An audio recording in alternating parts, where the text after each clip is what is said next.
suruh dia ke gereja Pentekosta, saya tidak mau. Tapi ya terpaksa saya ikut dia saja ke GKI, Gereja Kristen Alkitab Indonesia. Saya ikut saja, tapi saya tidak. Satu-satu ikut saya ke Pentekosta. Ya.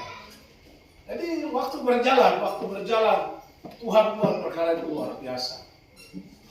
Ya. Hadiran Ibu Baba waktu itu mengandung di 86. Ya, saya seorang pelaut kerja di kapal, jadi ya. Mama sudah mengandung, tapi suatu saat saya kena kecelakaan karena orang tua panggil saya untuk jadi gembala, jadi pendeta. Bapak saya bilang, tinggalkan kapal, tinggalkan biak, datang ke Manokwari, jadi gembala. Saya siap, tapi saya siap, saya kembali ke biak baru. Saya nanti bawa barang-barang saya datang, istri saya tinggal.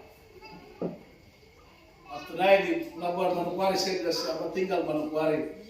Selamat tinggal, mau pendeta apa? Orang susah jadi pendeta. Makan saja susah, tidak ada gaji. Kasih tinggal pendeta itu. Dan saya nasihat tidak jadi pendeta. Saya mau jadi kerja di kapal. Supaya saya puas banyak. Saya mau ke Singapura, saya mau ke daerah-daerah luar. Saya tidak mau kerja di Indonesia ini. Pikiran saya itu manusia. Tiba di biak, kapal sudah tunggu. Karena radiogram atau telegram dari biak, segera kita mau berangkat. Saya tiba, saya tidak sampai ke rumah. Langsung bawa tas, naik di kapal, langsung kami berangkat. Karena sudah tunggu saya. Waktu berangkat, singkat cerita, kami mau tiba di Supiri Utara, di Garbun. Dan kecelakaan terjadi. Kami tabrak karang. Padahal ini dan pantai, kami sudah keluar masuk pakai kompas. Tabrak dan paling-paling batak. Kita mau bikin apa? Ini belum lama baru turun dari kapal, naik di kapal kena kecelakaan. Saya tidak sadar hal itu. 3-2 minggu kapal kami buat. Tapi waktu kecelakaan berikut itu waktu kami hanyut 10 hari. Kami mau ke Nufor, tapi paling-paling terlepas di tengah laut dan hilang. Dan di atas kapal ini ada 56 orang. Dan ada seorang itu namanya perwira, tentara, polisi. Dia bilang kalau kami tidak selamat, saya tembak semua orang, khususnya ABK kapal ini. Saya masuk ke kabar dengan Tuhan. Tolong itu orang, saya tidak tahu berdoa. Anak pendeta tapi tidak tahu berdoa. Berdoa saya bingung. Tapi saya bilang begini, Tuhan, tolong kami, jangan sampai kami dibunuh oleh polisi. Dan Tuhan bawa kami sampai di pulau itu namanya Meskufondi. Siapa di sini sudah sampai di Meskufondi? Ada kan? Bawa sampai Meskufondi. Nanti satu saat baru saya ke dia, saya kasih dulu. Ya. Dan Tuhan bawa kami sampai di sana. 56 orang yang kami kasih turun semua. Tinggal kami 10 orang dan kami hanyut. Sudah di atas kapal, mau bikin apa?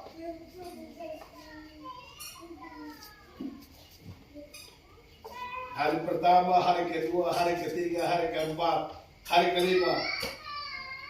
Baru Tuhan kasih petunjuk sama saya. Tapi waktu itu saya naik di tiang itu saya pakai keker lihat tapi tidak ada tanda-tanda daratan atau tanda-tanda ada kapal atau apapun. Dan saya bilang sama Tuhan begini, Tuhan ampuni saya. Karena ini saya seperti Yunus, saya lari tinggalkan pelayanan. Bapak saya minta saya jadi hamba Tuhan, tapi ini saya sudah menyalahi. Tuhan ampuni saya. Malam saya tidur, Tuhan kasih tunjuk untuk harus bikin layar. Dan waktu pagi bangun saya kasih tahu sama kapten, bilang bikin layar dengan mana kayu? Saya bilang buka pakai ini. Bukan saya, ini ya Tuhan tunjuk, ini kayu-kayu ada ini. Pakai itu kunci buka ini. Mana gergaji? Itu ada tukang di sini, ada tukang di atas kapal kok.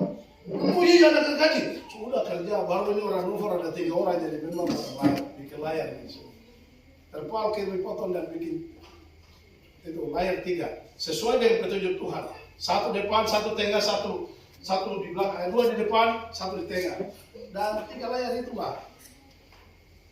Dan saya bilang sama Tuhan, selamatkan kami, tidak boleh kapal, tidak boleh pesawat. Tapi Tuhan bawa sampai di Biak. Hari ini juga saya turun dari kapal ini untuk melayani.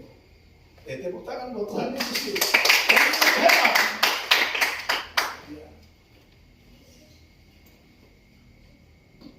Dan mama ini hamil dan pas saya sudah meninggal hamil. Waktu itu Ibu Rabawa masih ada dalam kandungan dan bawa ke Biak.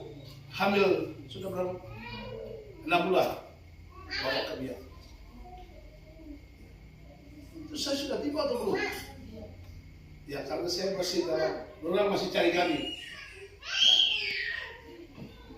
Saya coba komitmen di atas kapal Tuhan, selamatkan kami. Saya tiba di Biak, saya kasih tinggal kapal. Saya melayani itu. Itu komitmen. Nah, Tuhan buktikan kuasanya. Dengan layar tinggal tadi, kami tiba di Samber, di kampungnya Pak Lau, di Mama Geni, kampungnya, kampung Samber. Ya tapi ada kampung namanya Kampung Waroi. Kami tiba di situ. Lah Bapak Warai kampungmu sampai ya kampung saya tapi itu kan keluarga saya ini Gerino biak semua juga. Tapi mereka mau tolong kami sampai di Samber. Dan Samber besok paginya saya membayar pau dan saya pergi berangkat ke Jinidori, dari Jinidori dengan taksi dia. Nah, akhirnya kami tiba. Saya waktu tiba itu mereka semua bilang ini seperti mimpi. Orang yang dicari tiba di kantor dengan tanya bagaimana Bapak? Saya mau selamat karena Tuhan Yesus. Di bibir mulut saya keluar hanya kata Tuhan Yesus. Saya dibawa ke SAR, di Angkatan Laut, semua polisi, semua saya bilang Tuhan Yesus selamatkan. Nah, itu akhirnya tinggal kami lahir di Biak. Ibu Bapak ini lahir di Biak. Saudara, tidak ada orang menolong saya di mama sendiri. Saya kerja di rumah sakit Biak untuk biayai supaya siapa mau kasih uang? Saya sudah keluar dari kantor. Mereka tidak kasih pasangan juga tidak bayar saya punya. Saya bilang saya tidak perlu membayar, saya tidak saya mau melayani Tuhan. Tapi melayani Tuhan model apa? Saya bingung juga. Tinggal di Biak sudah jadi bingung juga. Di mama ada keluarga, terus sendiri saja. Jadi mama tidur dengan Ibu Bapak di atas, saya tidur di lantai. Saya cuma bermaskan tangan saja untuk tidur. Untuk bisa saya punya anak ini saya harus bawa kembali ke rumah. Tidak ada keluarga, orang tua saya semua di sini. Tidak ada yang menolong, tapi Tuhan penolong. Dia ada jawaban. Ya akhirnya lahir dari Ibu Bapak, puji Tuhan, menjawab. Dia saya jadi nelayan, kembali jadi nelayan, cari ikan untuk kasih hidup keluarga di Biak. Orang tua minta saya kembali tapi waktu tidak jadi ya.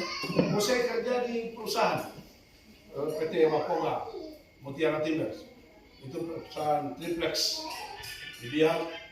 Saya harus kerja menafkahi itu dan lahirlah Ibu Usini. Mana Ibu Usini?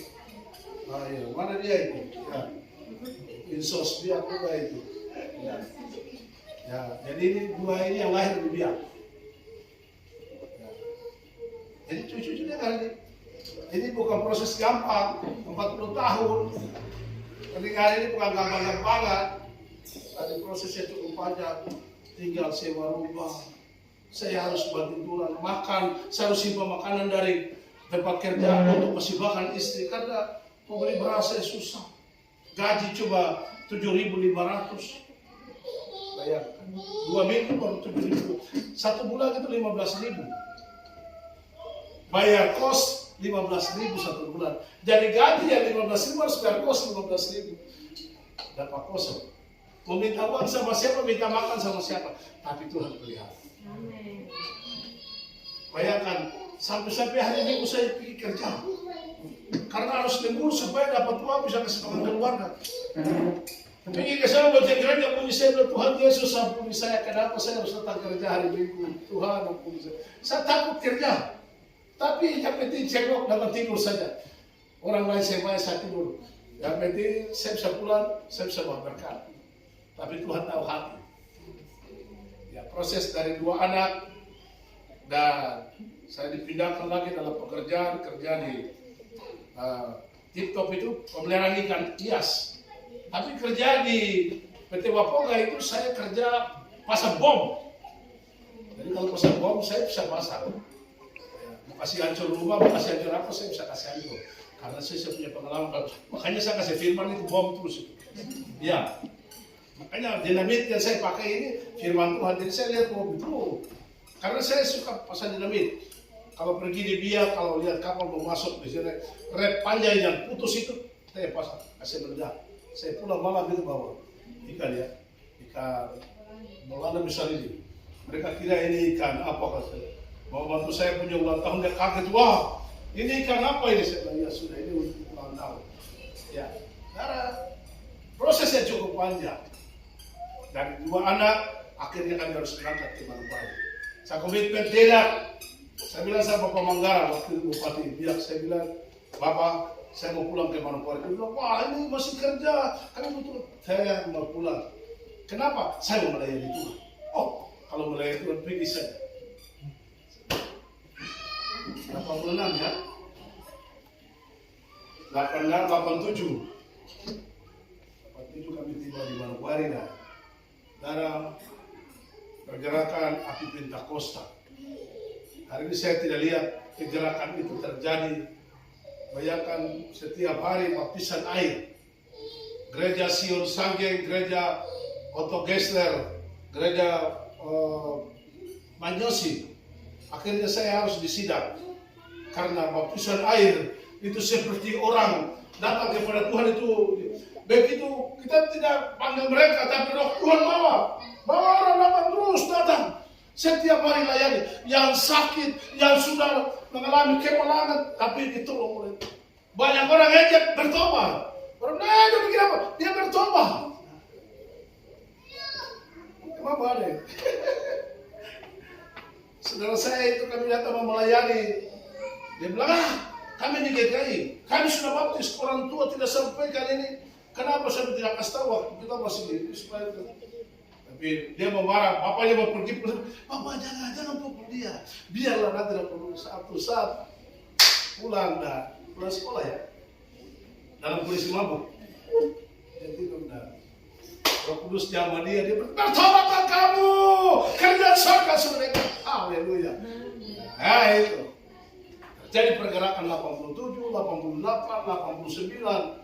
Terjadi Manokwari, akhirnya saya disidang di Kementerian Agama. Kenapa saya curi jiwa? Wah, saya curi jiwa di tanah Tuhan ini firman. Mereka sudah Alkitab saya baca di Matius 3 ayat 13 sampai 17. Kalau itu saya Pentakosta punya atau itu saya punya, baca. Ternyata firman yang sama di GKI, firman yang sama di Pentakosta itu bahwa harus dibaptis. Baru kau diakui bahwa inilah anakku yang kasih kepada dia. Itu pergerakan. Jadi mama ini juga tidak mau baptis. Tidak mau baptis. Padahal sudah ada anak-anak ini. Padahal kita mau nikah tapi dia tidak mau. Dia mau, saya tidak mau nikah di Pentakosta. Iya, hanya ini karena anugerah Tuhan dan saya kasih kesaksian karena anugerah Tuhan. Karena mempertahankan gereja, pertahankan organisasi, tapi kesabaran itu jangan bayangkan. Sabar untuk kita harus sama-sama sejalan, seiman itu tidak semudah. Dan akhirnya satu saat pergerakan terjadi. Kami tidak baptisan air di pantai. Satu benda, ya, dia kecil, dia keseluruhan. Kamu jaga dia, saya pergi nonton di pantai, lo lagi bikin apa? Lagi nonton, bukan nonton, tapi datang dan menangis langsung. Jalan terus, dari rumah bukan jalan nonton, tapi jalan terus ke air. Roh Kudus itu dahsyat. Api Roh Kudus itu menyala. Akhirnya mama yang tadi tidak mau. Hari ini tidak ada hati keras. Langsung jalan. Saya main musik. Puji Tuhan. Saya juga menangis karena istri saya datang dan baptis. Kalau saya pakai manusia tidak mungkin dia tapi Roh Kudus bawa dia. Padahal dari rumah dia bilang, sama pergi nonton. Sama pergi nonton. Nonton habis ini festival apa ya nonton. Nonton. Tapi bapak itu waktu di pantai dia berdiri. Matanya buta, dia bilang, ada seorang jiwa sedang datang. Ada dulu. Ya, dalam Tuhan Yesus. Dia bilang ada satu jiwa. Tuhan sedang memanggil dia. Satu jiwa itu yang menangis ke bawah. Saya lihat begini. Ini istri saya menangis. Sudah salah. Saya tukang main hidup lele. Main musik. Wah, kita dasar di pantai. Tahu pantai Fisere? Siapa di sini tahu pantai Fisere? Kode? Tahu pantai Fisere? Masih di pantai Fisere? Masih. Dan akhirnya Tuhan sudah. Dan situasi berubah. Dari situ mulai berubah. Hadir Ibu Moisiri, kami dari situ kami kembali ke Biak, terus saya kembali lagi, baru nanti Andi lahir di Manokwari, ya, Andi dan almarhumah anak saya Natalia lahir di Manokwari. 4 anak ini yang membuat kami di tahun 1992, ya 92 itu kami Manokwari menuju Ransiki. Ini anak saya Romi. Minta maaf tadi tadi ini karena ini juga ada berkalian dengan pelayanan kami. Bapaknya gembala, waktu itu karena pindah ke Orasbari, saya masuk gantikan ayahnya. Dan dia lahir di tempat pelayanan kami di Momiwaren. Jadi mereka pindah ke Orasbari, saya masuk ganti di Momiwaren. Jadi keluarga. Jadi yang melayani di Momiwaren ya. Ini anak yang lahir di Momiwaren itu tahu situasi dan kondisi. Tidak ada mobil, tidak ada HP Android, semua jalan. Artinya pakai Johnson lewat laut saja. Tapi Tuhan kita itu menghibur dan menolong. Tadi firman Tuhan karena anugerah Tuhan. Tadi di 58, jadi payamu tidak sia-sia dalam Tuhan. Tuhan mulai melakukan sesuatu yang luar biasa. Dan hari ini kita bisa ada di gereja ini dan kami bisa bangun sebuah organisasi namanya Gereja Kristen Pusat Papua di Indonesia. Itu karena visi ini terjadi di Momiwaren. Sebenarnya kami bangun pelayanan ini di Momiwaren, tapi Tuhan bawa kami harus pindah ke Manokwari lewat gempa bumi 2022.